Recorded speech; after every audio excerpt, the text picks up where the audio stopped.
Without holiness, no man can see God, and without healthy living, no man can serve God successfully.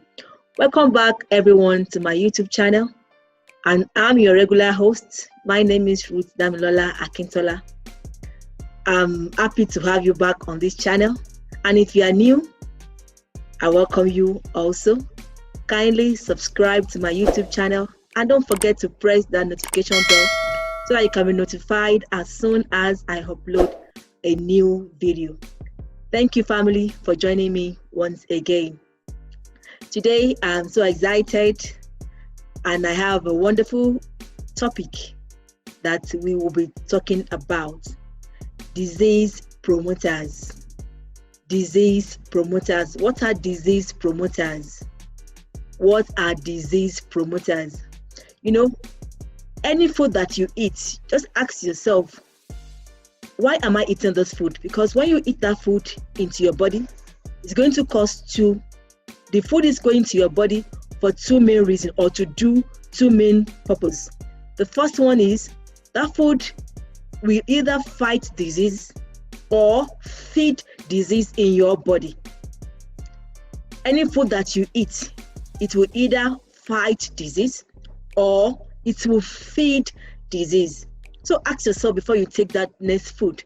This food that I'm about to take, is it going to fight disease in my body, or will it feed disease in my body? So today I'm going to be talking about disease promoters. What are disease promoters? It means that some food that we eat in our body that actually promote diseases, that help diseases in our body. So I'll be talking about some of these diseases, some of this food that causes diseases in our body, and I'll also try and give us alternatives to this disease-causing food. What disease promoters do in our body? They carry out some functions in our body. They cause toxicity. They cause acidity in our body. They also cause deficiency, and also deprive the body of sufficient oxygen. I'll try and explain them. Some of the food that we eat that are harmful, they go into our body, they store in our body, and they are toxins. They are harmful things that are stored in our body. That's why the place of detoxification comes in. There's some food that we eat that are harmful to our body. They go into our body and they get stored in our body. So some food disease promoters cause toxicity in our body. It also causes acidity. That means, they say that our body must be alkaline. So some of the food that we eat in our body causes acidity. Whenever you eat fruits, vegetables, those are fruit or vegetables that may help the body to alkaline. But there's some food that we eat that actually causes acidity, which is not too good for our body. When you eat food that are acidic, they cause the body, they are good. The body will be happy to strive in those environments because the body is acidified. Like some food that causes cancer, the body will be happy to stay in that body when the body is acidified. Also, some of these food causes deficiency because they are not in the right nutrients to our body. Also, when we take these disease promoters as food in our body, it's deprive the body of the sufficient oxygen that the body needs. Our goals in healthy living, they are to cleanse the body, to alkaline the body, to nourish the body, to oxygenate the body, and to for elimination. Those are our goal in healthy living. So I'll be talking about these goals as time goes on in my videos. So you cleanse your body, you alkaline your body, you nourish your body, you oxygenate your body, and you also eliminate some things in our body. Today, let's talk about the examples of disease promoters. I call them the dirty dozens. the dirty dozens. And they are dozens, they are like 12, which they are dirty, but we still take them in our body, and they cause, they are disease promoters. They help us, they promote the diseases as we eat them. Let's talk about some of these things today. Today we want to I'll be looking at like 7 of them. Then in the next video I'll be able to share some of the things with you. One is one of the dirty dozens that I was sharing with you today is sugar. Sugar doesn't have any benefit to our body.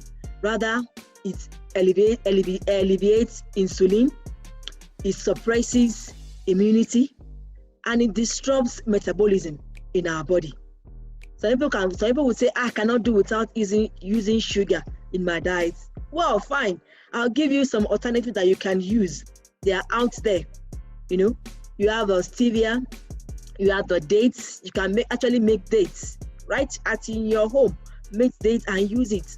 Even for your children, you have honey, you have jaggery. These are the alternatives. They are good alternatives to your sugar. Sugar doesn't have any benefits. It causes insulin. It suppresses immunity. Your immunity will not be strong when you consume. It even weaken your immunity when you take a lot of sugar. So I want to encourage you, try and eliminate the dirty food because they promote diseases in the body. Also, we have sweeteners. Some sweeteners that you see in some food that they sell in the malls. We have sweeteners like saccharin. Those sweeteners that they just make the food to be sweet. Instead of taking sweetener, you can just make your smoothie. Try and make fresh fruits, juice it. Try and get your vegetables together, drink them, and you have your sweetener. Your food is already sweetening. So you must avoid sugar. You must avoid sweetener. The third one I want to share talking to you about is fried food. When you take a lot of fried food, fried chips, fried this one, fried that, it creates trans fats in your body, and it has negative health effects on your body. We're in a higher risk of developing diabetics, heart diseases, obesity. Instead of frying your chips, I remember in my home some years back, we like eating chips a lot. But after discovering all these things, I boil my potatoes now. I boil them, I bake them.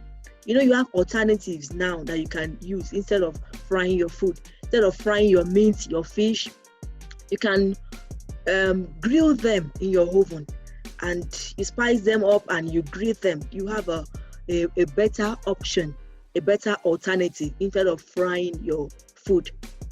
Another dirty dozens that I'm talking about today is MSG, which means monosodium glutamate.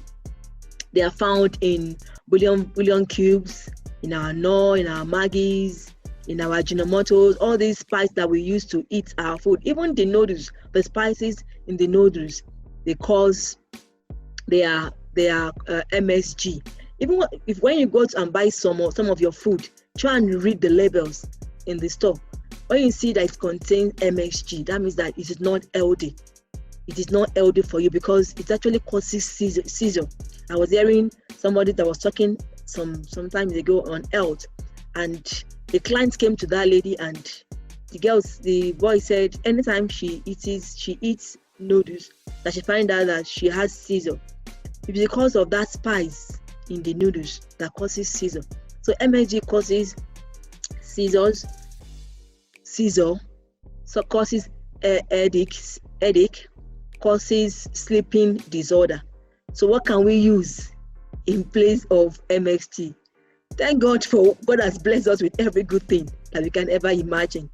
You can use your herbal season, your herbal season, your thyme, your curry, your turmeric, your ginger. God has blessed us, so you don't have to use the MSG. And you have those of us back home, the Western world, we have our Iru, you have your Ogiri. These are some of the things that you can actually put as alternatives for MSG. Then you have the gluten-rich food. It's common in our food, such as our bread, our pasta, our pizza, and they don't give us any nutrients at all. They provide no nutrients at all because they are highly inflammatory. They are not healthy for the body. So the alternative for gluten-rich foods are, you have barley flour, you have quinoa flour, you have oat flour, you have oat flour. So that's some of the alternatives that we can use to replace our gluten-rich food. Also, wheat bread. Go for wheat bread or wheat bread. These are some of the things that you can use to substitute these disease promoters. I want to talk about the cow milk and the dietary products. Cow milk, it causes lactose intolerance. They are highly mucus forming. They have high cholesterol in our cow milk because the cows are, they are raised in a way, they're injected with so many things that make them to produce the milk in a high rate. So when human beings take that milk, it forms in our body, and you see children that are bloated because of the milk that they take, the cow milk that they take, because the cows themselves are being injected with so many things to aid the production of milk. And we human beings now take the milk in our body, and it causes so many diseases in our body. These are disease promoters. So let's talk about some alternative to cow milk. Fine, you have tiger nut milk. Most of us in the Western world, we call it ofio or aya. You can actually buy it and make it in your own home. They are nutritious. You can make it, soak it overnight. If it's the dry one, soak it overnight and blend it. And after blending it, put water, blend it, and you sieve it, and you have your milk ready to use. You can last like 4 days, 3 to 4 days, or 5 days in the fridge. You can use it to to drink. You can use it with your oats, with your cereal. It's very nutritious. Even some women that have hormonal imbalance, you can use this oat milk, the tiger nut milk, put it in your blender, add avocado inside it, and coconut milk, blend it together. It helps to increase your hormones. It boosts your hormone. Also, we have rice milk, we have cashew nut milk, we have goat milk, and we have oat milk. I actually used to do oat milk on my own at home. I buy my oats, your normal oats, just blend it. Use the dry blender, the hopper one. Put it there, blend it. When you blend it, you just put it inside your blender, and you just add some water into it. Then you sieve it, and you are ready to use your oat milk. Lastly, today on this episode, I'll be talking about your salt. You have to eliminate refined salt from your diet. Example of refined salt: we have table salt, we have table salt, table salt, the one inside the container. This is an example of table salt. They are refined. What should you use instead? You should use your unrefined salt, the salt that has not been processed at all. We have the sea salt, we have the Himalayan salt. And when you are using salt, please use moderately. Moderation is the key to everything. Well, thank you for joining me in this channel today. I appreciate you for joining me. In my next video, we shall continue on the dirty dozens and how to eliminate those disease promoters. I hope you have gained one or few things from this video.